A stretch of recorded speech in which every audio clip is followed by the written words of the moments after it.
বাংলাদেশে এবং বাংলাদেশের বাইরে পৃথিবীর বিভিন্ন প্রান্তে যে যেখান থেকে চ্যানেলে দেখছেন, আপনাদের সকলকে সাদর আমন্ত্রণ তৃতীয় মাত্রা দেখবার জন্যে। গত সন্ধ্যায় নোবেল লরিয়েট প্রফেসর মোহাম্মদ ইউনূসের নেতৃত্বে 17 সদস্যের উপদেষ্টা পরিষদ বা অন্তর্বর্তীকালীন সরকার গঠিত হয়েছে। এই সরকার কতদিন থাকবে, সরকারের প্রধান যেটা মানুষের আকাঙ্ক্ষা, জন আকাঙ্ক্ষা, সেটা হচ্ছে এটা অবাধ, সুষ্ঠু, গ্রহণযোগ্য নির্বাচন অনুষ্ঠান। এবং এর বাইরে তারা কি করবে, ছাত্রদের যারা বৈষম্য বিরোধী ছাত্র আন্দোলন বা এই গণ অভ্যুত্থানে যারা নেতৃত্ব দিয়েছেন, সংগঠিত করেছেন, তাদের কিছু আকাঙ্ক্ষা আছে, তাদের প্রতিনিধিরাও এই সরকারে আছে। আর সেটা কিভাবে বাস্তবায়িত হবে, কতদিনে বাস্তবায়িত হবে, সেটার দায়িত্ব কি এই অন্তর্বর্তীকালীন সরকার নেবে না বাংলাদেশের নির্বাচিত সরকার গ্রহণ করবে, সেটাও একটা বড় প্রশ্ন। সব মিলিয়ে এই সরকারের আগামী দিনগুলো এবং তার সঙ্গে ভূ রাজনীতি, ভূ অর্থনীতির নানা প্রসঙ্গ জড়িয়ে আছে, সেগুলোকে বাংলাদেশ কিভাবে আগামী দিনগুলোতে ডিল করবে, মোকাবেলা করবে। ইতিমধ্যেই ভারতীয়দের নানা প্রতিক্রিয়া আমরা দেখতে পাচ্ছি, কি তাদের গণমাধ্যম অত্যন্ত সরব, সরকারের ভূমিকা আমরা দেখতে পাচ্ছি। চীন স্থিতিশীলতা ফিরে আসবে এই আকাঙ্ক্ষা তারা ব্যক্ত করে চলেছে, সেটাও আমরা দেখতে পাচ্ছি। যুক্তরাষ্ট্র এটি অবাধ, সুষ্ঠু, গ্রহণযোগ্য নির্বাচন আশা করছে, সেটাও তারা বলেছে এবং সরকারের সাফল্য কামনা করছে। এইসব বিষয় নিয়ে আলোচনার জন্য আমার সঙ্গে স্টুডিওতে রয়েছেন, আমার বসা আছেন ঢাকা বিশ্ববিদ্যালয়ের উন্নয়ন অধ্যয়ন বিভাগের অধ্যাপক ডক্টর রাশেদ আল মাহমুদ তিতুমীর, এবং আমার ডানে রয়েছেন ভূ রাজনীতি এবং রণকৌশল বিশেষজ্ঞ অবসরপ্রাপ্ত brigadier general Mohammad Shamim Kamal. Doctor Shamim Kamal, আপনাকে বিশেষভাবে স্বাগত। আপনি প্রথম এসেছেন তৃতীয় মাত্রায়, সেই জন্যে প্রফেসর তিতুমীর, আপনাকে দিয়ে আলোচনাটা শুরু করতে চাই। একটু জাস্ট বুঝতে চাই যে কেমন হলো নতুন সরকার, অন্তর্বর্তীকালীন সরকার। অবশ্য আমরা এখনো নিশ্চিত নই অন্তর্বর্তীকালীন সময়টা কতদিনের। প্রথমেই আমি এই আন্দোলনে যারা আত্মাহুতি দিয়েছেন সেই সমস্ত শহীদদের স্মরণ করছি এবং তাদের পরিবার, তাদের বন্ধু এবং দেশমাতৃকার সবার সাথে সহমর্মিতা প্রকাশ করছি। আমরা এই আন্দোলনে একটা জয় পেয়েছি, দুটো বিষয়কে পরাজিত করেছি। প্রথম জয়টা হয়েছে যে বাংলাদেশে একটা ধারণা প্রচলিত ছিল যে আপনার হচ্ছে যে বাংলাদেশে আসলে কোনো আন্দোলন হবে না এবং সরকার পরিবর্তন ঘটবে না। তা আমরা লক্ষ্য করলাম যে এই যে অনিবার্যতা, যেটা নিয়ে আমরা অনেক আলোচনা করেছি এখানে, সেই অনিবার্যতা আজকে জয়ের মুখ দেখেছে। কেন দেখেছে? কারণ হচ্ছে যে একটা সামাজিক সম্মতি তৈরি হয়েছে, সোশ্যাল অ্যাপ্রুভাল, যে আমরা আসলে যে দেশে আছি সেই দেশে আপনার যেটা বড় অনুপস্থিতি ছিল সেটা হচ্ছে জনগণের প্রতিনিধিত্বের অনুপস্থিতি, এবং তার সাথে ছিল হচ্ছে একটা বৈধতাহীনতার সংকট। তার মানে আমরা সেখান থেকে বেরিয়ে এসে একটা সামাজিক সম্মতি তৈরি হয়েছে। যখন সামাজিক সম্মতি তৈরি হয় তখন আমরা জানি যে একটা রেভলিউশনারি রাইজ ইন এক্সপেকটেশন জন্মে, কারণ এটা তো আপনার সমস্ত জনগণের মধ্যে একটা সম্মতির মাধ্যমে একটা পরিবর্তন ঘটেছে। আর পরাজিত হয়েছে দুটো বিষয়। প্রথম বিষয় হচ্ছে যে আপনার মিথ্যার বেসাতি দিয়ে বানানো কোনো গল্প আসলে টিকে থাকে না। যেটা আমরা লক্ষ্য করেছি যে উন্নয়নের যে গল্প, সেই গল্পটা বানানো গল্প ছিল। দেখেন কি অবস্থার মধ্যে আমাদের রেখে দিয়েছে। আমি পরিসংখ্যানে যাব না, কিন্তু দুটো পরিসংখ্যান দিলেই বোঝা যাবে আসলে আমরা কোন পরিস্থিতি এবং কোন চ্যালেঞ্জের মুখে আছি। যখন আওয়ামী লীগ সরকার ক্ষমতায় আসে 2010 সালে, তখন আমাদের ঋণের পরিমাণ ছিল 2,76,000 কোটি টাকা। সেটা 15 লাখ কোটি টাকা 15 বছরে বেড়ে আজকে 18,36,000 কোটি টাকা হয়েছে। তার মানে বাংলাদেশের মোট ঋণের 85% আপনার 15 বছরে বেড়ে গেছে। তো এই বেড়ে যাওয়া কেন? কারণ এই বেড়ে গেছে এই জন্যে যে তাকে ক্ষমতায় থাকতে, অর্থাৎ ওয়ান পার্টি ডমিনেন্ট স্টেট করতে গেলে মানুষকে টাকা দিতে হয়েছে। যার কারণে সমস্ত সবাই বলেছে যে বাংলাদেশের যত মেগা প্রজেক্ট আছে প্রত্যেকটা পৃথিবীর তুলনায় সবচেয়ে বেশি দাম, কারণ ওইখান থেকে তাকে টাকা দিতে হয়েছে। অথবা আপনি যদি খেয়াল করেন বাংলাদেশের ব্যাংক ব্যবস্থায়, সেইখানে যখন শেখ হাসিনার সরকার প্রথমে ক্ষমতায় আসলো তখন বাংলাদেশে খেলাপি ঋণের পরিমাণ ছিল হচ্ছে 22,482 কোটি টাকা। এই হিসেবের কিন্তু ভুল আছে।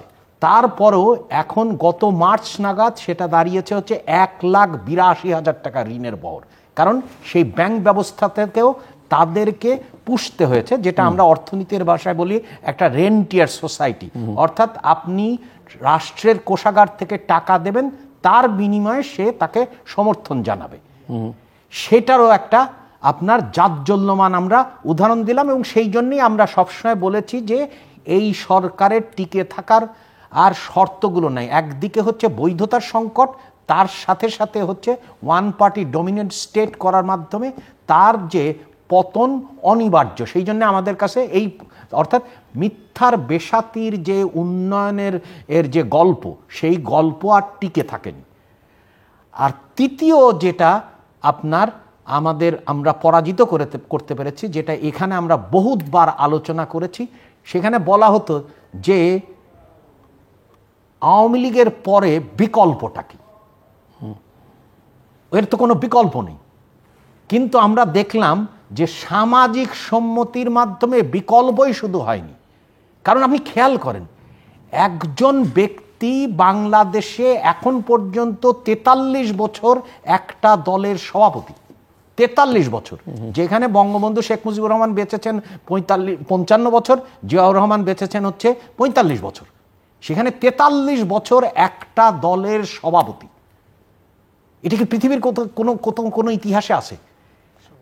তো সেইখানে যেটা হয়েছে তার সাথে আমরা পরাজিত করতে পেরেছি কি, এবং অস্বস্তিতে আছে যেটা আপনি বললেন যে মার্কিন যুক্তরাষ্ট্র, ভারত এবং চীন হতবাক হয়েছে। আমরা কেউ কিন্তু হতবাক হইনি, কারণ তারা সবসময় ওই থিসিসের মধ্যে ছিলেন, বিকল্প তো নাই। সেই জন্যে সবসময় তারা বলেছেন যে এনগেজ করতে হবে, করতে হবে। এবং দেখেন ভারতীয় কি ধরনের পরিস্থিতি হয়েছে, প্রতিক্রিয়াগুলো লক্ষ্য করুন, মার্কিন যুক্তরাষ্ট্রের প্রতিক্রিয়াগুলো লক্ষ্য করুন। কয়েকদিন আগে চীনে তার সাথে রাষ্ট্রীয় সফর ঘটেছে, ভারতে তার সাথে রাষ্ট্রীয় সফর ঘটেছে। রাষ্ট্রীয় সফর মানে কখন হয়? যখন হচ্ছে যে তার স্থায়িত্বশীলতা এবং দুই রাষ্ট্রের মধ্যে স্থায়িত্বশীলতা নিশ্চিত হয়, তখনই কিন্তু রাষ্ট্রীয় সফর হয়। কারণ রাষ্ট্রীয় সফরে সবচেয়ে গুরুত্বপূর্ণ, কারণ এটা হচ্ছে শীর্ষ পর্যায়ের বৈঠক, যার মাধ্যমে একটা দেশের ভবিষ্যৎ নির্ধারণ হয়। তারাও কিন্তু হতবাক হয়েছেন। কিন্তু বাংলাদেশের যারা আসলে আপনার বাংলাদেশের মানুষ, এবং তারা আর একটা তত্ত্বকেও পরাজিত করেছেন, যে বাংলাদেশের পরিবর্তন হতে হলে বহিস্থ শক্তি দরকার হয়, তা কিন্তু দরকার হয়নি। বাংলাদেশের পরিবর্তনের ক্ষমতা অন্তস্থ শক্তি দ্বারাই সম্ভব হয়। আচ্ছা, এখন ভবিষ্যৎ কি হবে? তার আগে আমি বুঝতে চাইছিলাম যে নতুন সরকার হয়েছে, কেমন যেটা বললেন, যেটা বলে আমি ব্রিগেডিয়ার সাহেবের ওনার কাছে যেতে হবে। আপনি যেটা বললেন, আমার মনে হয় চারিদিকে পক্ষপাতিত্বের ছড়াছড়ি, আমি এখানে পক্ষপাতিত্বটা করতে চাই না। আমার কাছে মনে হয় যে আমি একবার শুনেছিলাম, মানে আমার মনে আছে আমি পড়েছিলাম, যখন আপনার 1991 সালে নতুন সরকার হলো, তখন বাংলাদেশ উন্নয়ন গবেষণা প্রতিষ্ঠান BIDS এর যে বাংলাদেশ উন্নয়ন সমীক্ষা বের হয়, তখন মনে হয় মহাপরিচালক হয়েছেন কি হননি আমার ঠিক মনে নেই, আবু আবদুল্লাহ একটা কথা লিখেছিলেন ওই প্রবন্ধের, আমি পুরোটা মনে নেই, তবে স্মৃতির থেকে বলার চেষ্টা করছি, যে যুগে যুগে অর্জুন জন্মগ্রহণ করবে না,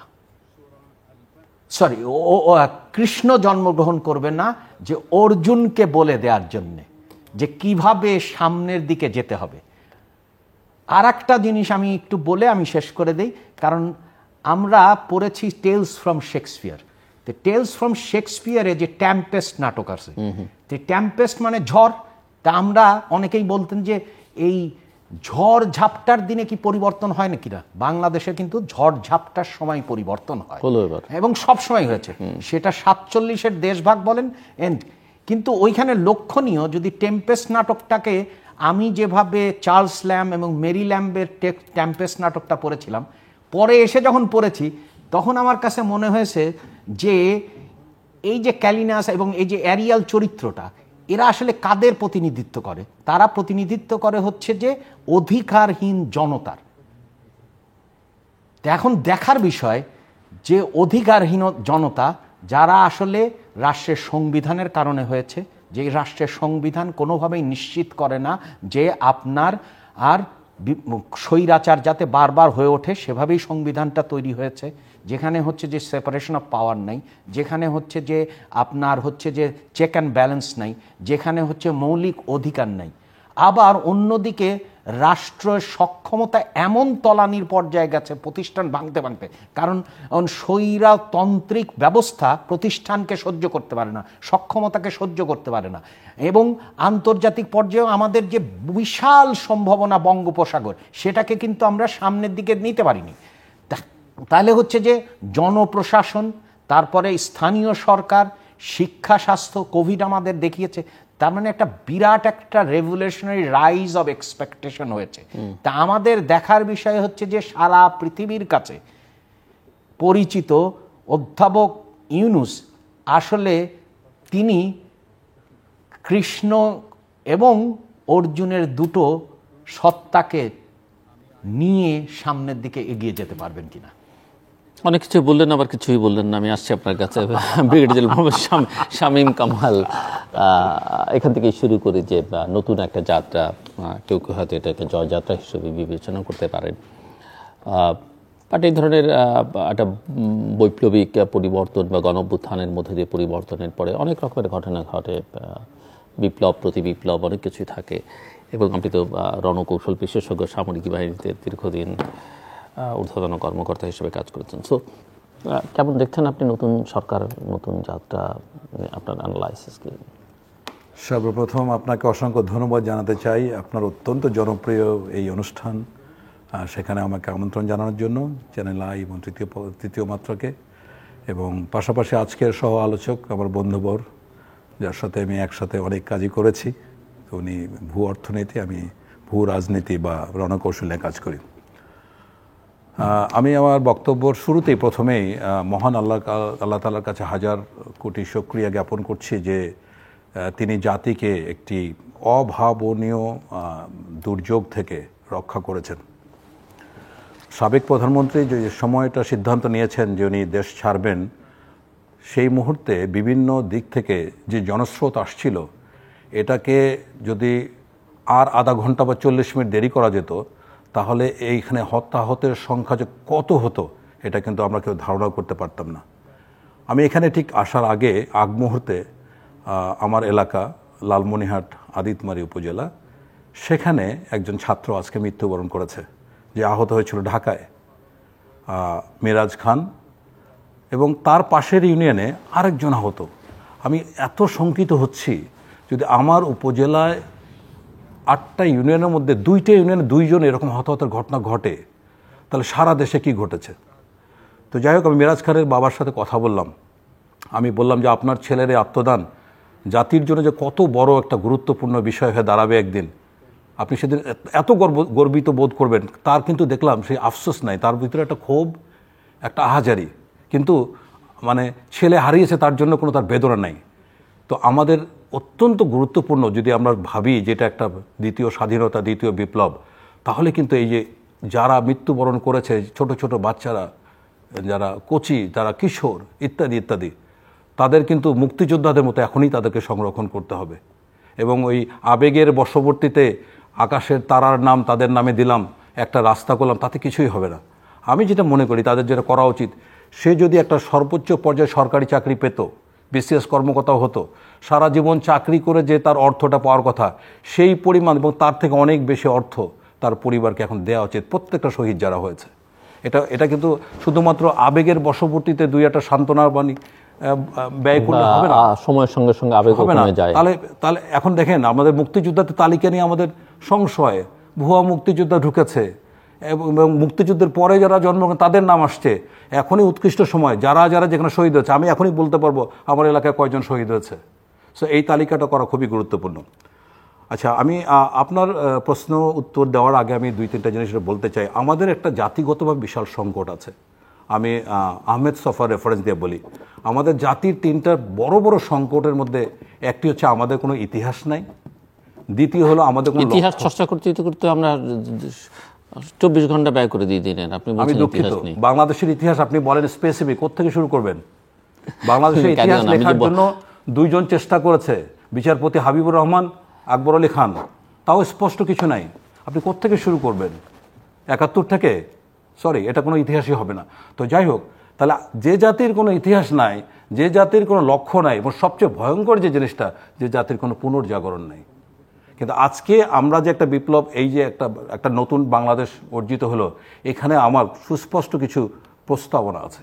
প্রথম কথা হলো, এই আন্দোলনটাকে একটা নাম দেওয়া উচিত। এটাকে আমরা বলবো যে 2024-এর ছাত্র আন্দোলন? সরি, এটা ইতিহাসের পাতায় মুছে যাবে, হারিয়ে যাবে, অন্যভাবে লেখা হবে। সুতরাং এই আন্দোলনের যে সফলতা, আমরা স্বাধীনতা বলছি, এটা একটা নাম দিতে হবে। রেনেসাঁ যেমন আমরা পেয়েছি, ফরাসি বিপ্লবে পেয়েছি, বলশেভিক রেভলিউশনে পেয়েছি, সিপাহী বিপ্লবে পেয়েছি, এইরকম একটা নাম থাকা উচিত। হতে পারে বাংলা জাগরণ ইত্যাদি ইত্যাদি। দ্বিতীয়ত হলো, আমাদের জাতির কোনো মোটো নাই। আপনি দেখেন জাপানের ওই যে ছেলেটার ছবি, যে তার ভাইকে কাঁধে নিয়ে আছে, তাকে এক সোলজার বলছে ফেলে দাও, তাকে আমরা করবো না। তো বলছে no, I cannot do that, সে আমার ভাই, সে ভারী নয়, মোটেই ভারী নয়। তো এমন আমরা আজকে যে ঘটনাটা দেখলাম, যে রুদ্র যেভাবে মুগ্ধ যেভাবে পানি দিল, আমাদের কি এরকম একটা স্লোগান হতে পারে না, ভাই পানি লাগবে? আপনি দেখেন, পানি জীবন বাঁচানোর জন্য একটা অত্যন্ত গুরুত্বপূর্ণ উপাদান। দ্বিতীয়ত হচ্ছে, সে সম্প্রদানকারকে কোনো শর্ত ছাড়া ত্যাগ স্বীকার করছে, ভাই আপনার পানি লাগবে কিনা। সো পুরো জাতির একটা স্লোগান দরকার এরকম, ভাই পানি লাগবে কিনা, ইত্যাদি ইত্যাদি। থার্ড হলো, আমাদের একটা লোগো থাকা উচিত। সেই লোগোটা কীরকম? আমি বলি, আজকে আপনি যতই চেষ্টা করেন না কেন, আপনি আজকে আবু সাইদকে বাংলাদেশের মানচিত্রের মধ্যে আটকে রাখতে পারবেন না। সে এখন পৃথিবী জোড়া একটা আইকন, এবং তার যে চিত্র, তার যে হাত পা প্রসারিত করা ছবি, তার পিছনে বাংলাদেশের লাল সবুজের মানচিত্র হোক আমাদের আগামী দিনের লোগো। তাহলে দেখেন, আপনি এখানে ইতিহাস এখান থেকে রচনা করতে পারেন। দ্বিতীয় হলো, আপনি লক্ষ্য স্থির করতে পারেন, মধ্যম উপার্জনের দেশ, মানে ফকির থেকে মোটামুটি সচ্ছল হওয়ার একটা টার্গেট। এটা কোনো জাতির কোনো লক্ষ্যমাত্রা হতে পারে? আপনি আমাকে বলেন, মোটেই না। সেকেন্ডলি হচ্ছে পুনর্জাগরণ। আপনি যদি আজকে চিন্তা করেন যে আমরা এখন যে ফুটিংয়ে আছি, যে মানসিকতা আছি, তাহলে পুরো জাতি এখন একটা জায়গায় আসছে। This is call renaissance. Renaissance কখন হয়? যদি আপনার ফ্রেঞ্চ রেভলিউশনে ভলটেয়ার, মন্টেস্কু আর রুশোকে না আনা যেত, তাহলে কিন্তু ফ্রেঞ্চ রেভলিউশনের থাকতো না, এই মর্যাদা থাকতো না, বা এত সুনাম সুখ্যাতি অর্জন করতে পারতো না। ছোট্ট একটা ঘটনা, টেনিস কোর্টে তারা শপথটা নিয়েছিল, তার থেকে তো ফ্রেঞ্চ রেভলিউশন। এবং কী ছিল? Liberty, equality and fraternity. এখন আমাদের যে মুক্তিযুদ্ধের চেতনা, সেখানে যে বিষয়গুলো বলা আছে, প্রিয়াম্বল থেকে শুরু করে জাতীয়তাবাদ, গণতন্ত্র, সমাজতন্ত্র, পরস্পর বিরোধী 2টা আইটেম, আবার উইদিন ব্র্যাকেট সামাজিক এবং অর্থনৈতিক ন্যায় বিচারের ক্ষেত্রে ধর্মনিরপেক্ষতা, 4টার একটা পিলারও এখন নাই। তাহলে সেই সংবিধানের আর কি মূল্য থাকলো? সুতরাং রেনেসাঁ বলতে আমি এই জিনিসগুলোকে নতুন করে আমি চিন্তা করতে বলছি। সো 3টা জিনিস আমি কথা বললাম, যে এই আন্দোলনের একটা সুস্পষ্ট নামকরণ হওয়া উচিত, এটা একটা লোগো থাকা উচিত, একটা মোটো থাকা উচিত। সো আমার যেটা প্রশ্ন ছিল, যে নতুন সরকার গঠিত হয়েছে, যে লক্ষ্য, যে অধিকারের জন্য সংগ্রাম, সেই সংগ্রাম নিশ্চিত করবার জন্য অবশ্যই বাংলাদেশকে গণতান্ত্রিক প্রক্রিয়ায় প্রবেশ করতে হবে। সেখানে একটা নির্বাচন লাগবে, সরকার লাগবে, আরও অনেক অঙ্গীকার, অনেক রিফর্মসের কথা আছে। আপনি কিছু প্রস্তাব করেছেন। যে সরকারটা হলো, সেই সরকারটা কেমন হলো বলে আপনি মনে করেন? এই সরকারটা আপাত দৃষ্টিতে দেখে আমি বলতে পারি, আপনি আপনার বন্ধুর মতো অর্জুন আর কৃষ্ণের একটা কম্বিনেশন। আমি এত জ্ঞানী এবং এত মেধাবী নই যে তার মতো সুন্দর উদাহরণ দিয়ে বলতে পারবো। আমরা যাদেরকে দেখছি আজকে সরকারে, এখানে আমার অবজারভেশন হচ্ছে, অধ্যাপক ইউনূস আন্তর্জাতিক মানসম্পন্ন মানুষ, ওনার পরিচিতি। আমি যেটা জানি, যে কোনো জায়গায় উনি যদি লেকচার দেন, আরেক দেশ থেকে চার্টার্ড বিমানে তাকে পাঠানো হয়। একটা জিনিস খেয়াল করেন, যে এই সরকার পতনের আগে, আওয়ামী লীগ সরকার পতনের আগে জামাতে ইসলামকে ব্যান করতে গিয়েছিল, মানে বৈসাদৃশ্যের কথা বলছি, করতে গিয়েছিল না, ব্যান করেছিল, পরিপত্র করে, মানে অর্ডার পরিপত্র বের করেছে। যাই হোক, সেটা একটা। আর সেকেন্ডলি হচ্ছে, মানে সেই সরকারই প্রফেসর ইউনূসকে মানে দণ্ড দিয়েছে, অর্থদণ্ড থেকে। এবং বৈপরত্য এবং কি নির্মম পরিহাস ভাগ্যের দুইটা ক্ষেত্রেই আজকে জামাতে ইসলাম বাংলাদেশের এই সরকার এবং আলোচনার ক্ষেত্রে বড় একটা ভূমিকা পালন করছে এবং প্রফেসর ইউনূস দণ্ডিত ব্যক্তি আবার এই পাশা উল্টে এখন এই পর্যন্ত আসছে। এখন আপাত দৃষ্টিতে আমাকে দেখতে হবে যে এই সরকারের লক্ষ্য কী। আপনি কি শুধু একটা নির্বাচন চান? তাহলে কিন্তু 3 মাসই যথেষ্ট। আর আপনি যদি চান জঞ্জাল পরিষ্কার করে তারপরে একটা গ্রহণযোগ্য নির্বাচনের ব্যবস্থা করতে, তার জন্য সময় লাগবে। আপনি আজকে রাষ্ট্রের যে 3টে গুরুত্বপূর্ণ অর্গান, বিচার বিভাগ, শাসন বিভাগ, আইন বিভাগ, কোন জায়গাতে আপনি আজকে জঞ্জাল দেখবেন না? যদি বলি 90% জঞ্জাল, 10% জিনিস ঠিক আছে, তাহলে এটা কি সহজ? আপনি তো সামরিক বাহিনীতে ছিলেন এবং 2007 আপনি সামরিক বাহিনীতে, আমি নিশ্চিতভাবে বলতে পারি যে আপনি ছিলেন, এবং 2007 যে সরকারটি ছিল জঞ্জাল পরিষ্কার করবার জন্য এবং back by arm forces, result কি জঞ্জাল পরিষ্কার হয়েছে। এবং আজকে এসে আবার যারা এই আন্দোলন সংগ্রামের মূল ভূমিকায় ছিল তারা বলছে নো সেনা সমর্থিত না সেনা সহযোগিতার কোনো সরকার। আমি একটু জাস্ট বুঝতে চাইছি এবং এই সরকারটা। আচ্ছা, আপনি এখানে সেনা সমর্থিত বা মার্শাল ল বা কিভাবে, সেটা বড় কথা না। বড় কথা হচ্ছে যে এই সরকারটার সাথে, এই সরকারের পিছনে সেনাবাহিনী বা সশস্ত্র বাহিনীর সমর্থন আছে কিনা, সেটা তো যে কোনো প্রথম কথা হচ্ছে যে আমি বলবো যে হ্যাঁ। আচ্ছা, তার আগে বলি যে সেনাবাহিনীর সমর্থন না থাকলে তো কোনো সরকার কি টিকে থাকে? কোনো সরকার টিকে থাকতে পারতো না। কোথাও টিকে থাকে না। সশস্ত্র বাহিনীর সরকার সেনাবাহিনীর সমর্থন দেয় নাই বলে আজকে ইতিহাসে এরকম হচ্ছে, আদারওয়াইজ আলাদা হতো। আমি ব্যক্তিগতভাবে একজন মানে অবসরপ্রাপ্ত বা সাবেক সেনাবাহিনীর কর্মকর্তা হিসাবে সবসময় খেয়াল ছিল, আপনার 4 আগস্ট রাতের বেলা সেনাবাহিনীর প্রধান নির্দেশ দিয়েছেন যে একটা গুলিও ছোড়া হবে না।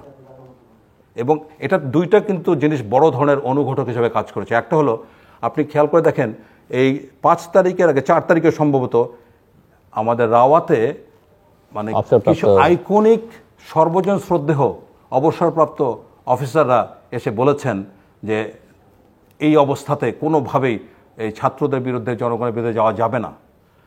দ্বিতীয় বিষয় হলো, আমি যেটা ফিল করি, আমি এটা টের পেয়েছি খুব স্পষ্ট, এটা যদি কোনোভাবে ফোর্স অ্যাপ্লাই করা যেত তাহলে ইন্টারনাল একটা রেভলিউশন হতো। 90% অফিসার সৈনিক এটাকে ঘৃণা করতো এবং তারা ফায়ার করতো না, ডিফাই করতো, এবং ইন্টারনাল একটা বড় ধরনের সমস্যা হতো। সো এই দুইটা চাপের কারণে, এবং সেনাবাহিনী প্রধান অফকোর্স এরকম একটা সিদ্ধান্ত না নিলে ইতিহাসে আস্থা করে ফেলে দিত বাংলাদেশের সেনাবাহিনীকে। কেন বাংলাদেশের সশস্ত্র বাহিনীকে মানুষ এভাবে বিবেচনা করবে? যে কোনো বিপদে আপদে মনে রাখবেন, বাংলাদেশের অস্তিত্বের ভরকেন্দ্র হলো সশস্ত্র বাহিনী। যেদিন আপনার ভরকেন্দ্রের সাথে আপনি আপোষ করবেন, সেদিন কিন্তু বাংলাদেশের অস্তিত্ব বিলোপ হয়ে যাবে। আমি 90 সালে নিজে ব্যক্তিগত, আমি তখন সেকেন্ড লেফটেন্যান্ট, আমি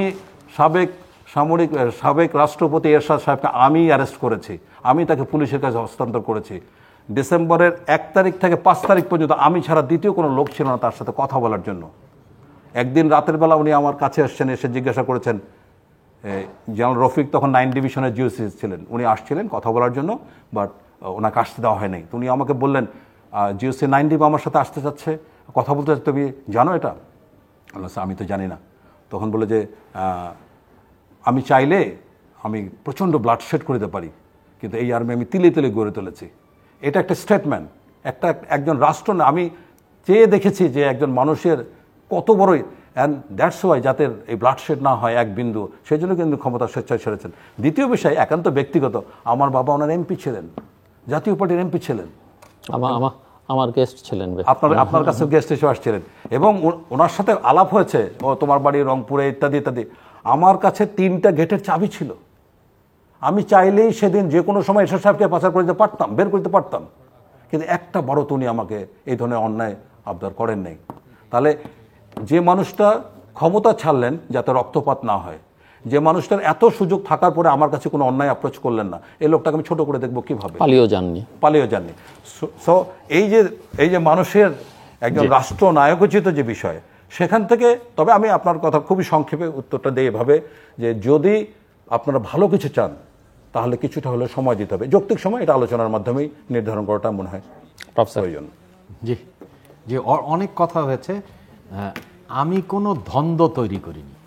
আমি যেটা বলেছি সেটি হচ্ছে, আমি বলেছি যে নেতৃত্বের গুণাবলীর দ্বারা জনগণের আকাঙ্ক্ষা সামনে নিয়ে যাওয়াই হচ্ছে নেতৃত্বের বড় গুণাবলী।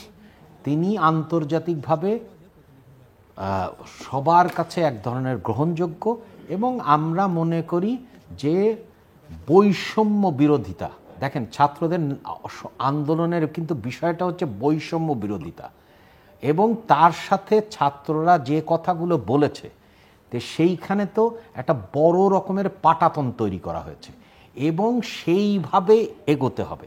এখন মূল প্রথম এটা নিয়ে আমি লিখেওছি যে আমি বলার চেষ্টা করেছি যে প্রথমে হচ্ছে যে আপনার কেন আমাদের দেশে বারবার স্বৈরাচারী তা জন্ম নেয়, সেটাকে আপনার সেই বীজকে আপনাকে বন্ধ করতে হবে, এবং সেইটা বন্ধ করা সম্ভব হচ্ছে যে আমাদের একটা নতুন সোশ্যাল কন্ট্রাক্ট দরকার, অর্থাৎ নতুন সংবিধান দরকার।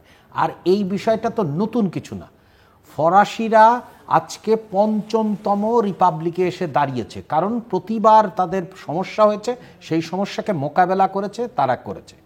আবার অন্যদিকে যদি খেয়াল করেন যে আপনার হচ্ছে যে পৃথিবীর সবচেয়ে দীর্ঘদিনের যাবৎ যে সংবিধান সেটি হচ্ছে যে মার্কিন যুক্তরাষ্ট্রের সংবিধান।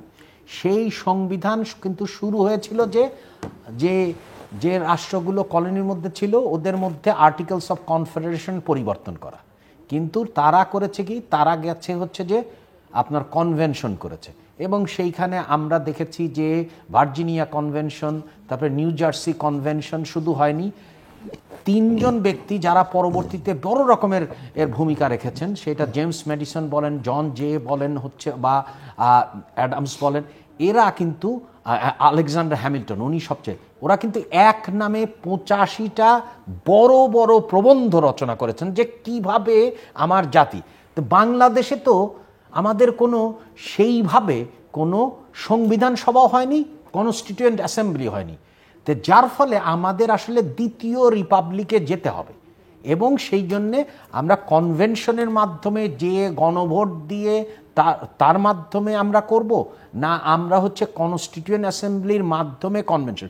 এই আমাদের নেপালি খেয়াল করেন কত সময় লেগেছে, কিন্তু তারা তো সংবিধান সংখ্যার মধ্যে, কেউ তো আমরা চিন্তা করি না নেপাল একটা রিপাবলিক হবে, তার মানে সবই সম্ভব, কিন্তু সেইটা সম্ভব যিনি গাড়ির চালক হিসাবে আছেন তিনি কিভাবে আমাদেরকে চালকন, আমরা সবসময় তাকে সমর্থন করব, ও যেটা আমরা সবসময় করেছি।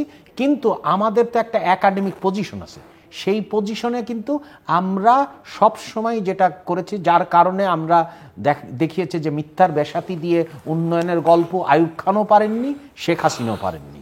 তারপরে হচ্ছে যে আপনার 90-এর পরে একটা স্থিতি অবস্থা গেছে, কারণ আন্দোলন হয়নি, কারণ 90-এর আন্দোলনের পরে ছাত্র নেতারা যারা ছিলেন তারা আসলে আন্দোলন না করে তারা করেছেন কি, তারা নিজেদেরকে টাকা বানানোর চেষ্টা করেছেন, যে কারণে এই আন্দোলনটা জমে উঠতে কিন্তু অনেক দিন সময় লেগেছে, এবং সেই কারণেই একটা ভুল ধারণা হয়েছিল যে ব্যতিক্রম থাকবে না। আমাদের তো ব্যুরোক্রেসি বা আমাদের পুলিশ, আপনি চিন্তা করেন একটা আইরিশ মডেলের পুলিশ, যেখানে হচ্ছে আয়ারল্যান্ডের যে আইনটা ছিল ওই আইনের হুবহু কপি করে আমাদের এখানে পুলিশ হয়েছে। এই পুলিশ তো আপনি কিভাবে করেন, পুলিশ ব্যবস্থা মানেই কি, এটা স্থানীয় সরকার ব্যবস্থা, কোথায় কেন্দ্রীয় পুলিশের ব্যবস্থা আছে, তাই না? পুলিশ তো সেবাদানকারী প্রতিষ্ঠান, সার্ভিস, আপনাকে পরিষ্কার করতে হবে। আপনার কোথায় আপনি দেখান যে একজন প্রাথমিক বিদ্যালয়ের শিক্ষককেও আপনার ঢাকায় আসতে হবে, কোথায় আপনি দেখেন ব্রিটিশ আমলেও আপনার জেলা পরিষদ ছিল, এবং ওই জেলায় জেলার ক্ষমতাধর ব্যক্তিরা আপনার তারা থাকতেন বলে ওই সমস্ত জেলা স্কুলের মান কিন্তু অনেক বেশি ছিল। আমাদের দেশের যদি রাষ্ট্রপতি আপনার হচ্ছে বঙ্গবন্ধু শেখ মুজিব বিশ্ববিদ্যালয় মেডিকেল বিশ্ববিদ্যালয়ে যদি চিকিৎসা নিতেন তাহলে তো চিকিৎসা ব্যবস্থার উন্নতি হতো, বা হচ্ছে যে আমার এলাকার যদি এমপি আপনার থানা স্বাস্থ্য উপজেলা স্বাস্থ্য কমপ্লেক্সে যদি চিকিৎসা নিতেন তাহলে তো সেটাও হতো। এবং খেয়াল করেন যে আপনার যেটা একটা লুটপাট তন্ত্র হয়েছে, যার আমি মেলা উদাহরণ দিতে পারি, মেলা পরিসংখ্যান দিতে পারি। আপনার শুরুতে ঋণের জঞ্জাল, তারপরে হচ্ছে যে আমাদের যে ব্যক্তি খাতের বিনিয়োগ একেবারে কমে গেছে, এবং আমরা লক্ষ্য করেছি যে কি পরিমাণে কমেছে। এই ছাত্ররা কেন আন্দোলন করলো, কারণ হতে পৃথিবীর খুব কম দেশ পাবেন যেখানে গত 5 বছরে স্নাতক বেকারত্ব দ্বিগুণ হয়েছে। এবং পৃথিবীর এর যে গড়, অর্থাৎ হচ্ছে যে যারা শিক্ষা ব্যবস্থায় নাই, যারা কর্মসংস্থানে নাই বা কোনো প্রশিক্ষণে নাই, এই রকম জনসংখ্যা গড় হচ্ছে পৃথিবীতে হচ্ছে 20%। সেইখানে বাংলাদেশে হচ্ছে 40%, আর মেয়েদের ক্ষেত্রে 60%। অর্থাৎ 15 থেকে 24 বছরের যে 3.5 কোটি এই যুবক যুবতী আছে, তার মধ্যে প্রতি আপনার 5 জন মেয়ের মধ্যে 3 জন না আছে কোনো শিক্ষায়, না আছে কোনো কর্মে, না আছে কোনো প্রশিক্ষণে। তাহলে কি রকম একটা অনিশ্চিত গন্তব্য যাত্রার দিকে আমাদেরকে নিয়ে, যার ক্ষোভটাই তো হয়েছে। বৈষম্য বেড়েছে, যেখানে বলা হয়েছে একটা পিয়ন 400 কোটি টাকা আপনার হেলিকপ্টারে চলে, সেটাকে গ্লোরিফিকেশন করা হয়েছে। সেই রকম একটা পরিস্থিতির বৈষম্যের কথা বলা হয়েছে। এবং খুব তার মানে এই রকম একটা পরিস্থিতিতে এখন আপনাকে দেখতে হবে যে আমরা আসলে কোন পর্যন্ত যাব। এখন হচ্ছে যে আমরা যদি সংবিধানের কথা না বলি, আমরা যদি জনপ্রশাসনের পরিবর্তনের কথা না বলি, আমরা যদি বিচার ব্যবস্থার পরিবর্তনের কথা না বলি, আমরা যদি শিক্ষা এবং স্বাস্থ্যের কথা পরিবর্তনের কথা না বলি, খেয়াল করেন আবার এটা সম্ভব যদি নেতৃত্ব দেয়। আমি ছোট্ট একটা উদাহরণ দিয়ে শেষ করে দেব। সেটা হচ্ছে যে সাবেক প্রধানমন্ত্রী তিনি বারবার ঘোষণা দিয়েছেন তিনি কোভিডের পরে যে প্রত্যেকটা লোককে অর্থ সহায়তা করবেন, 50 লাখ লোককে, কিন্তু কোনো তালিকা দেওয়া হয়নি। এদিকে কিন্তু বাংলাদেশ পরিসংখ্যান ব্যুরো তাদের প্রকল্প, এই তালিকা করার প্রকল্প 212 কোটি টাকার থেকে 712 কোটি টাকা হয়েছে, কিন্তু এখন পর্যন্ত সেই তালিকা নেই। অর্থাৎ যেখানে আপনার প্রলম্বিত আপনার মূল্যস্ফীতি ঘটছে, সেই মূল্যস্ফীতিকালে তো আপনার মানুষের যাত্রাকে করার জন্য তো তাদের সামাজিক নিরাপত্তা বা সামাজিক নিরাপত্তা জালের মধ্যে আনা দরকার। এটা কিন্তু খুব কঠিন কাজ না। কি কাজ? এইখানে যে আর্ম ফোর্সেস ডিভিশন আছে, আর্ম ফোর্সেস ডিভিশন আপনার বাংলাদেশের যতগুলো তালিকা হয়েছে তার মধ্যে একটা বড় তালিকা হচ্ছে, বড় কাজ হচ্ছে আমাদের ন্যাশনাল আইডি। তাকে যদি বলা হয় পাশে আসলে প্রত্যেকটা মানুষের আয়ের হিসাব, প্রতিটি সৈনিক এটা গর্বভাবে নেবে এবং তারা এই কাজটা করে দেবে। তাহলে আপনি তখন রাষ্ট্রীয় যে আপনার যে আপনার ডাটা সেন্টার দরকার, যার মাধ্যমে আপনি সামাজিক নিরাপত্তা নিশ্চিত করবেন, সেটা হবে।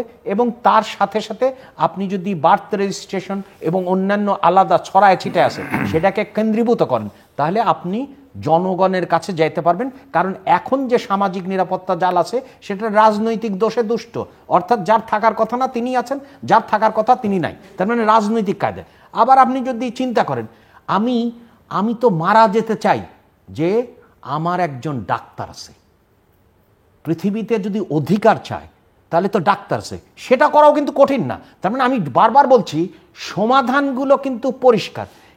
সেই তখনই আবার এফডি মানে এই আর্ম ফোর্সেস ডিভিশনকে যদি বলা হয় যে প্রত্যেকটা লোকের একটা হেলথ কার্ড হবে, ওই হেলথ কার্ডটা ওইটার পাশে থাকবে, ওইটা দিয়ে রেফারেল হবে, যার ফলে আমার কাশি হলে অধ্যাপকের কাছে যাওয়ার দরকার নেই। তার মানে আমি কোনো মানুষ চিকিৎসার কাছে যাওয়া ছাড়া কিন্তু মারা যাবে না, এবং এটা কিন্তু খুব খুব কঠিন বিষয় না। তার মানে আমার বক্তব্য হচ্ছে যে আগের সরকারের সাথে নতুন সরকারের পার্থক্য করতে হবে একটাই, সেটা হচ্ছে আমরা সবাই নাগরিক, আমরা কারোর পিতৃপ্রদত্ত কোনো জন্মভূমিতে আমরা নাই। তার মানে আমরা একটা নাগরিকতন্ত্র অর্থাৎ রিপাবলিকে বাস করছি। খেয়াল করেন আপনি, এটা আমি চাই যে ব্রিগেডিয়ার জেনারেল সাহেব আরও বিস্তারিত আলোচনা করবেন।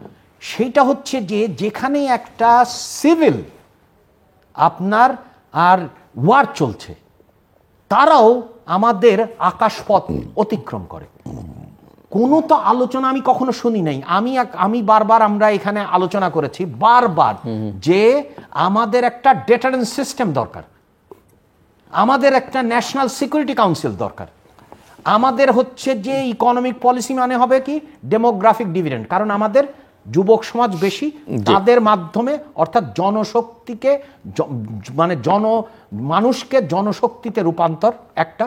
দ্বিতীয় হচ্ছে যে আমাদের একটা বঙ্গোপসাগরকে নিয়ে এবং দক্ষিণ পূর্ব এশিয়া এবং দক্ষিণ এশিয়াকে নিয়ে একটা আপনার পররাষ্ট্রনীতি দরকার। আমরা তো ঝুঁকে বসে আছি, ঝুঁকের মাধ্যমে আমাদেরকে গল্প শোনানো হয়েছে যে কি ভারসাম্যের খেলা। আমরা তো ভারসাম্য কোনোদিন দেখিনি, আমরা সবসময় ঝুঁকে পড়ার দেখেছি। তো সেইখানে আর 3 নম্বর হচ্ছে এখন সময় এসেছে আপনাকে চিন্তা করতে হবে যে ডেটারেন্স কি হবে। কারণ আপনার এই বঙ্গোপসাগরের জিম্মাদার হচ্ছে বাংলাদেশ। তাহলে বাংলাদেশ রাষ্ট্রর আপনার ডেটারেন্স সিস্টেমটা কি হবে, এটা কিন্তু আজকে খুবই মৌলিক। এবং পৃথিবীর যত উন্নয়ন হয়েছে জিও ইকোনমিক্স আজকে বিরাট রকমের বিষয় হয়ে দাঁড়িয়েছে, এবং সেইখানে আপনার আর এই আলোচনাটাও কিন্তু প্রাসঙ্গিক। কারণ আপনাকে তো আমি আসছি সেই আলোচনা, ব্রিগেডিয়ার জেনারেল শামীম কামালের কাছে যাচ্ছি যে আমরা গত কয়েক বছর দেখেছি যে এক ধরনের ভূ রাজনীতির টানাপোড়েনের মধ্যে বাংলাদেশ, এবং আঞ্চলিক ক্ষেত্রে সেটা সরকার খানিকটা প্রশংসা পেয়েছে, আবার একটা পর্যায়ে এসে দেখা গেছে যে সেটা সে আর একেবারে শেষ প্রান্তে সে রক্ষা করতে পারছে না, এমন একটা জায়গায় এসে আটকে গেছে। তো সামনের দিনগুলোতে আসলে কি দেখেন, বা এই যে পট পরিবর্তনের পরে সেটা কোন পথে হাঁটবে বলে মনে হয়? আপনাকে আবারও ধন্যবাদ। আমি আমার বক্তব্য এই প্রসঙ্গে আসার আগে যে প্রফেসর তিতুমীরের 2-3টে বিষয় আমি বলতে চাই। আজকে দেখুন আমাদের সাবেক প্রধানমন্ত্রী খালেদা জিয়া আজকে দুঃখে দুঃখে কষ্ট করছেন। আমার কথা হলো যে মালয়েশিয়ায় কিন্তু এই ঘটনা ঘটেছিল। মাহাথির মোহাম্মদের একবার হৃদরোগ দেখা দিল, তখন উনি বললেন যে আমার এই সমস্যা কি করা যায়। তখন বলল যে আপনার এই চিকিৎসা তো দেশে না, আপনাকে বাইরে নিয়ে যেতে হবে। বলছেন নো, আমি বাইরে যাব না। 2 বছর উনি হৃদরোগের ঝুঁকি নিয়ে দেশে ট্রেন করেছেন ডক্টর, তারপরে চিকিৎসা করেছেন। আমার কথা হলো আমাদের কিসের অভাব? টাকা, আমাদের অভিজ্ঞ লোক, কোনো কিছুর অভাব নেই। তাহলে আমাদের এই জিনিসগুলি কেন দাঁড়ায় না? কেন আমাদের কথায় কথায় আজকে ভারতে ছুটতে হচ্ছে, থাইল্যান্ডে ছুটতে হচ্ছে? ভারত এখন সমস্ত ধরনের ভিসা বন্ধ করে দিয়েছে, আপনি যাবেন কোথায়? যদি আজকে আমাদের নিজস্ব চিকিৎসা ব্যবস্থা এরকম ভালো থাকতো তাহলে আর বাইরে যেতে হতো না, এত কোর্ট কাচারি বা এত আপিলও করতে হতো না। একইভাবে পুলিশ দেখেন, আপনার বাংলাদেশের পুলিশ চলে 1861 সালের আইনে। ভাবতেই আমি প্রকম্পিত হয়ে যাই যে কিভাবে এত মানধাতা আমলের একটা আইন দিয়ে চলে, বাট চমৎকার চলছে। এমনকি ইন এইড অফ সিভিল পাওয়ার 1860 সালের আইন। তার মানে কি এই 200 বছরের আগের আইনগুলি খুবই ভালো চলছে এখানে। আচ্ছা, এখন আমাদের শিক্ষা বলেন, আমি ওয়ার কোর্স নিয়ে বিভিন্ন দেশে গিয়েছি। আমি যখন দক্ষিণ কোরিয়াতে যাই তখন আমি একটা ইয়েতে গেলাম, একটা মিউজিয়ামে গেলাম। তখন আমাকে এই কিউরেটর বললেন যে ম্যাকআর্থার যখন চলে যায় 1954 কোরিয়ান ওয়ারের শেষে, বলে যে you will take 100 years to rebuild the nation. ওই লোকটা হেসে বলল যে উই টুক অনলি 20 years। তা আমি তখন এত এক্সাইটেড হলাম যে আমাকে এক কথায় তুমি উত্তর দিবা, how could you do it? সে উত্তর দিল কোয়ালিটি এডুকেশন। আমরা মাত্র 20 বছর সময় নিয়েছি। সে কোরিয়া এখন পৃথিবীর কোন জায়গায় আছে আপনি দক্ষিণ কোরিয়া আপনি জানেন। তো আপনার যে প্রশ্নটা, ভূ রাজনৈতিক অবস্থান সামনে কি হবে, এটা নিয়ে প্রফেসর তিতুমীরের সাথে আমার একাধিকবার আলাপ হয়েছে। যে শব্দ সে উচ্চারণ করেছে ডেটারেন্স, এটার কোনো বিকল্প নাই। আমি আপনাকে সংক্ষেপে যদি এক কথায় বলি, বাংলাদেশ কূটনৈতিকভাবে প্যারানয়েড একটা জাতি, আমাদের কোনো সামর্থ্যই নাই। আমরা একটা উদাহরণ দেই, আপনি দেখেন ভারত বাংলাদেশের সাথে 54টা নদী, একটা নদীর চুক্তি হয়েছে, গঙ্গা চুক্তি, বাকি 53টা নদীর খবর কি? ফেনী নদী আমাদের একমাত্র নদী, আমাদের এখান থেকে গিয়ে ভারতে গিয়ে সেখান থেকে আমরা 2.17 কিউসেক পানি আমরা সাবরুমে প্রত্যাহার করার সুযোগ দিয়েছি। অথচ 1961 সালে ভারত এবং ইন্ডিয়ার মধ্যে 6টা নদীর উপর চুক্তি হয়েছে। তখন কি পূর্ব পাকিস্তান বাংলাদেশের 54টা নদীর কথা ভুলে গেল? আচ্ছা, আমাদের যে বঞ্চনার যে তালিকা ছিল, যে 6 দফা ছিল, জাতির জনকের যে 6 দফা ছিল, সেখানে তো নদী, আন্তর্জাতিক চুক্তি, নদীর কথা কোনো কিছুই বলা হয়নি। এবং অদ্যাবধি আমি অবাক হয়ে যাই যে আমি ঠিক বুঝতে পারি না যে বাংলাদেশে যারা রাজনীতি করেন, যারা ক্ষমতা থাকেন, তারা কি আসলে জানেন না, নাকি ডেলিভারেটলি বিষয়টাকে অ্যাভয়েড করছেন? বাকি 53টা নদী কী হবে? এখন হচ্ছে কি সুনামগঞ্জ জেলা হচ্ছে গিয়ে যত ধরনের চেরাপুঞ্জি থেকে শুরু করে, সুরমা থেকে শুরু করে, জাদুকাঠি নদী থেকে যত নদী আছে সবগুলোর জলাধার হচ্ছে এখানে। 1961 সালে যে ইন্দাস ওয়াটার ট্রিটি হয়েছে, সেখানে 6টা নদী পাকিস্তানের, 6টা নদী হচ্ছে ভারতের। তখন ওরা চুক্তি করলো। ওয়ারেজ এতদিন পরে, এবং খুবই ইন্টারেস্টিং বিষয়, 1961 যে আপনার ইয়ে আছে, 1961 যে আপনার সরি আমাদের যে 1996 সম্ভবত যে গঙ্গা চুক্তি আছে, 96 সেই চুক্তিটাই এত ফল্টি আইনগতভাবে। এই নদীটা গঙ্গোত্রী হিমবাহ থেকে শুরু করে নেপাল হয়ে ভারত হয়ে বাংলাদেশে আসছে, নেপাল এটার পার্টি না, এই চুক্তি তো ইনভ্যালিড। এই নদীটার প্রথমেই হলো গিয়া গঙ্গা, তারপরে বাংলাদেশের পদ্মা, নাম হলো গঙ্গা চুক্তি। এবং খুবই ইন্টারেস্টিং একটা বিষয় আমি খেয়াল করলাম যে এই নদীর প্রয়োজনে 90% পানি কিন্তু আমাদেরকে দিচ্ছে। শুভঙ্করের ফাঁকি কোনটা? শুধু একটা নদীর পানি দিচ্ছে, বাকি 53টা নদী বেমালুম ভুলে যাচ্ছে। এটা কি ধরনের? আমি ন্যাশনাল ইন্টারেস্টকে যদি বুঝতেই না পারি তাহলে আমরা কোথায় গিয়ে দাঁড়াবো? কারণটা কি? কারণ হচ্ছে আমাদের ডেটারেন্স নাই। এবং ডেটারেন্সটা কি? ডিটারেন্স হচ্ছে এমন একটা ব্যবস্থা যেটা আপনি নিলে আপনার প্রতিপক্ষ তার যে পরিকল্পনা সেটা থেকে সরে দাঁড়াতে বাধ্য হবে। ডেটারেন্সের কিছু কিছু বৈশিষ্ট্য আছে। একটা হচ্ছে এটা হবে পোটেনশিয়াল। আমি আপনাকে একটা বক্স দিলাম, মানে ডোন্ট থিঙ্ক দ্যাট আমি আপনাকে ফিজিক্যালি দেবো, সেই বক্সটা গিয়ে এখানে ক্ষত সৃষ্টি করতে হবে, পোটেনশিয়াল। এটা ক্রেডিবল এবং এমন ক্ষতি করবে যেটা আপনার মানে যন্ত্রণার কারণ হয়। থার্ড হচ্ছে কমিউনিকেবল, আপনাকে কমিউনিকেট করার সামর্থ্য থাকতে হবে। আমাদের একটাও সামর্থ্য নাই। এবং যখন আপনার ডেটারেন্স থাকবে না তখন আপনার কথা কেউ শুনবে না। এটা আমরা ডিফেন্স ডিপ্লোমেসি আমার সাবজেক্ট, গত 12-14 বছর ধরে এক সাবজেক্টেই পড়ছি এবং আমি এত বোকা, এত কম বুঝি যে আমার আরও সময় লাগছে এটা বুঝতে। সামান্য যতটুকু বুঝি বাংলাদেশের ডেটারেন্স ক্যাপাসিটি হচ্ছে 0। এখন ডেটারেন্স ইজ হোয়াট? আজকে আমাদের প্রতিবেশী রাষ্ট্র দেখেন 2008 সালে বঙ্গোপসাগরে একটা ওয়েল রিগ সেট আপ করতে গিয়েছিল ডেইউ কোম্পানিকে দিয়ে মিয়ানমার যখন তখন বাংলাদেশের একটা নৌবাহিনীর একটি জাহাজ গিয়ে হুমকি দিল, তারপরে ওরা চলে গেল। তখন থেকে মিয়ানমার তার মিলিটারি পাওয়ারটাকে ডেভেলপ করা শুরু করলো এবং আমরা আস্তে আস্তে পিছিয়ে গেলাম। সে সময় বাংলাদেশ এবং মিয়ানমারের সামরিক এয়ারফোর্সের শক্তি ছিল অলমোস্ট এক পার। তার মানে তখন তাদের 32টার মতো। আমরা আস্তে আস্তে পিছিয়ে গেলাম কারণ কি? আমরা আস্তে আস্তে অভ্যন্তরীণ রাজনৈতিক বিষয়াদির সঙ্গে জড়িয়ে গেলাম, পিছিয়ে গেলাম। মানে এদিকে কারো কোনো অ্যাটেনশন নাই। জাতীয় নিরাপত্তার বিষয়টা, আপনার জাতীয় নিরাপত্তা, আমি 2006 সালে ভারতে একটা ট্রেনিংয়ে যাই, তখন আমাকে জিজ্ঞাসা করেছিল টেকনিক্যালি যে তোমাদের what is the national defence policy. তা আমি যে কোনো সময় উত্তর দেওয়ার আগে আমি 30 সেকেন্ড সময় নিতাম ইচ্ছা করে, বিকজ আমাদেরকে ভেবে চিন্তিত উত্তর দিতে হবে। তখন আমি বললাম যে ইনফ্যাক্ট আমাদের কোনো ডিফেন্স পলিসি নাই, মানে যেটা দরকার সেটাই আমরা করব। তখন ওইটা একটা আত্মতৃপ্তিতে ভুগেছিলাম, জুনিয়র অফিসার ছিলাম।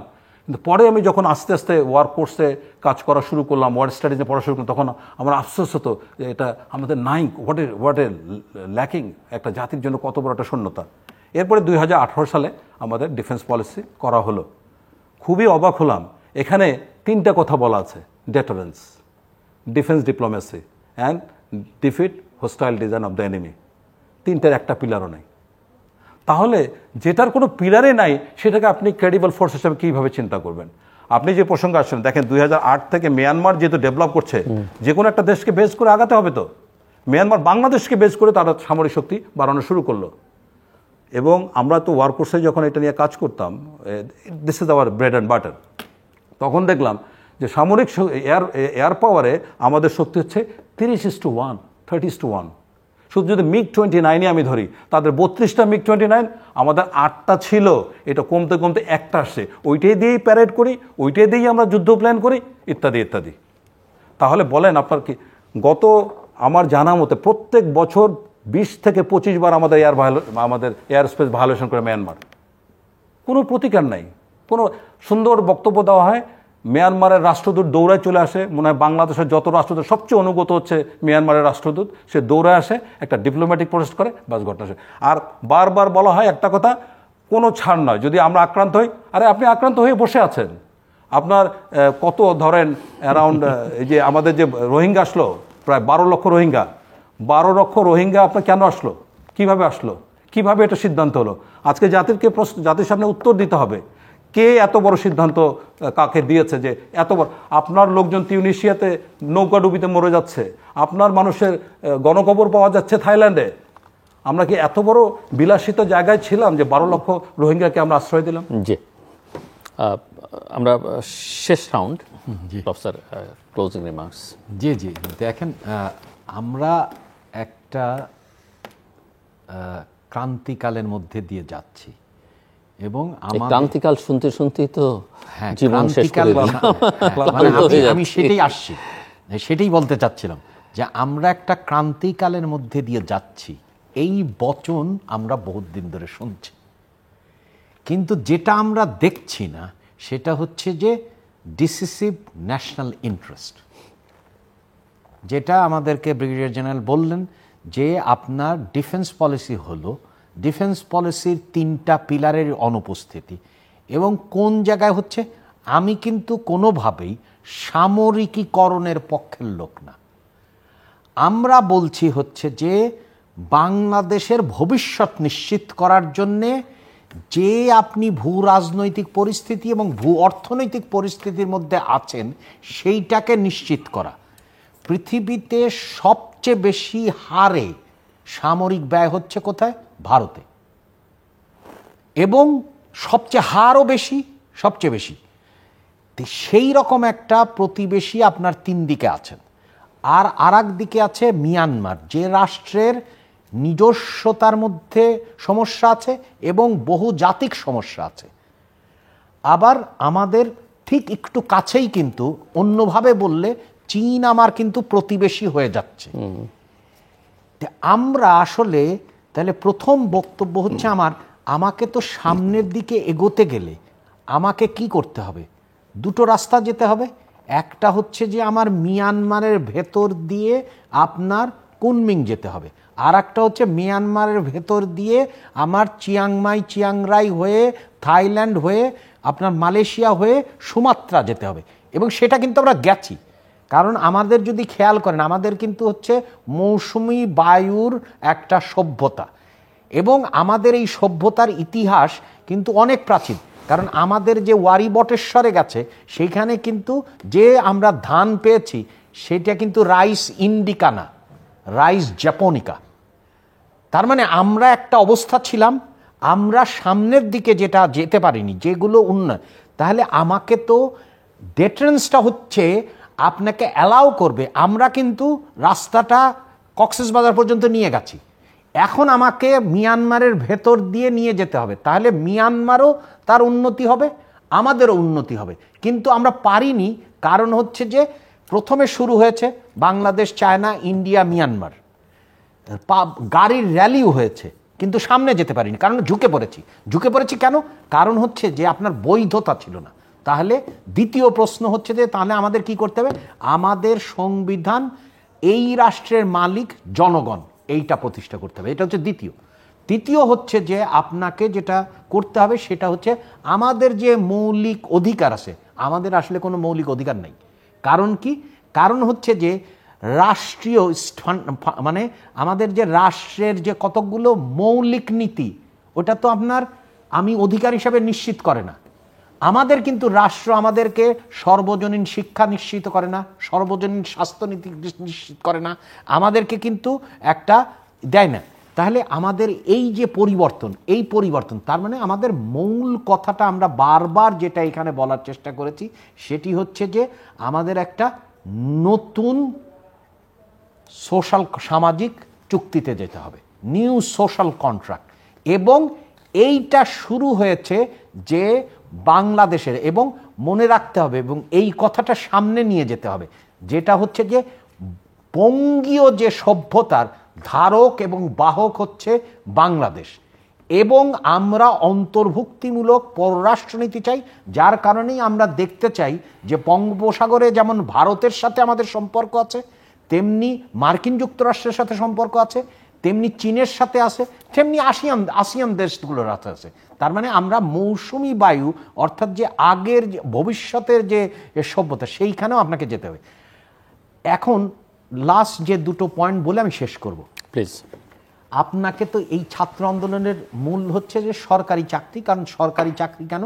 কারণ সরকারি চাকরি আসলে চাকরির তো নাই, সেটা একটা, আর সরকারি চাকরিও একটা ক্ষমতার বাহন হিসেবে দাঁড়িয়েছে, যেটা খুব খুব দুর্ভাগ্যজনক।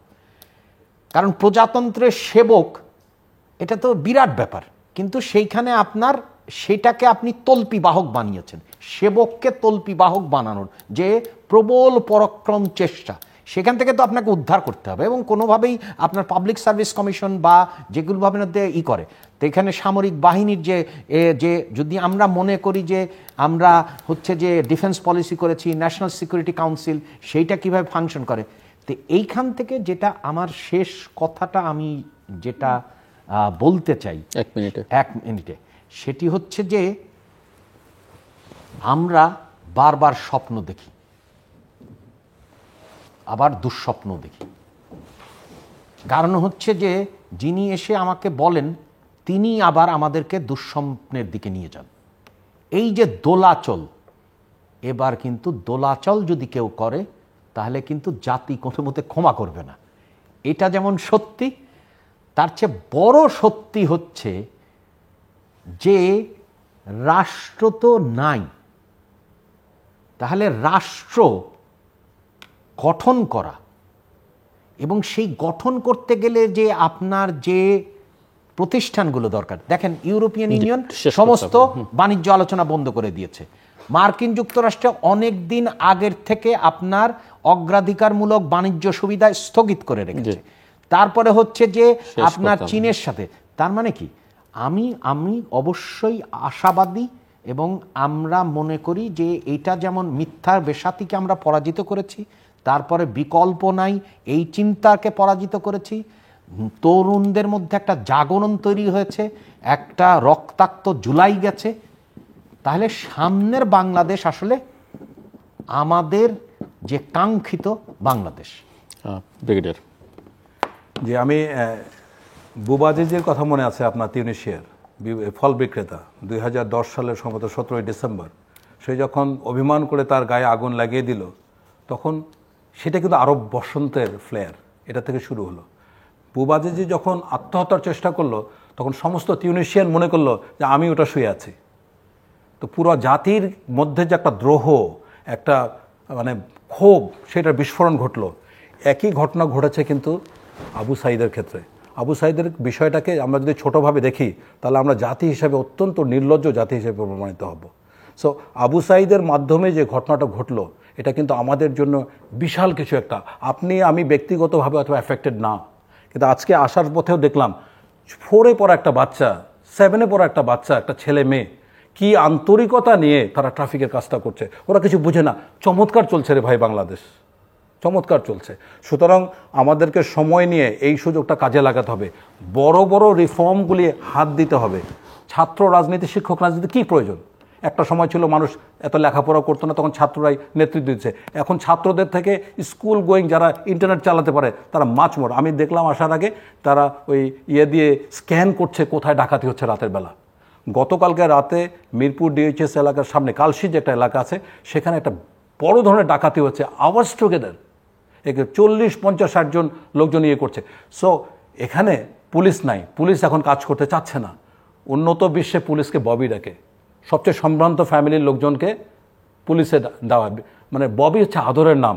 আর আমাদের এখানে কত ধরনের ব্যঙ্গাত্মক নামে ডাকে। সুতরাং এই জিনিসগুলো যদি আমরা অ্যাড্রেস করতে না পারি, তা আমি আবার শেষে, আমি সময় কতটুকু পাবো জানি না, আমি ম্যাক্সিমাম 2 মিনিট আমি এই জন্যই যদি দেখেন বিচার বিভাগ আমি সংস্কার করতে না পারি, আবার যদি আমরা অল্প সময়ের মধ্যে এই কাজগুলো অ্যাড্রেস না করে আবার একটা ঘটনা ঘটাই, আপনি দেখেন 71-এর পরে 90-তে আমাদের এরকম আন্দোলন হলো, 2008-এ একটা হলো, 2024 একটা হলো।